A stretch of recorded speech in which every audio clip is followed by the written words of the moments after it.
So your process rules aren't working. This video walks through a couple of the troubleshooting options that you can try, double check, and make sure that you have your account set up so your process rules will show up. First and foremost, you come into processes and process rules, and if you have this yellow banner, that would be why your process rules aren't showing, because it's saying that you're not connected to a data provider. So you'll come over into here and hit Connect HubSpot, and it will take you into this window. Before you hit connect, you'll want to double check that this box is ticked. This is the default that it is always ticked, but just in case, make sure that it is.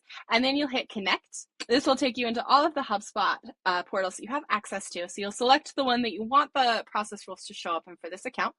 You'll hit that, you'll choose account, give it permission, and connect the app, and you are connected, and that banner will now be blue. So it will tell you which account you are connected to. A couple of other things that you can double check to make sure that your process rule is active is you can come into the process rule itself, and in here, if this box is ticked, that means you have disabled the rule and it won't show up. So double check that the rule you want to show up does not have this option ticked. Another reason that it could not show up is maybe you're on an account that has a limit of 5 process rules or a limit of 15 process rules, so that 6th or 16th process rule that you've created is not showing up because it is automatically disabled because you can only have that 5 or the 15 active at one time.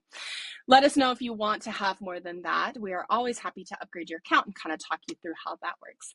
And finally, a setting that you can double check within Sidekiq itself is you'll come over into settings, and you'll want to have all of these boxes ticked in order to be able to see those process rules. So no, you have not broken your process rule. Let us know if these troubleshooting tips don't help, and we are happy to jump in and dive in and help you.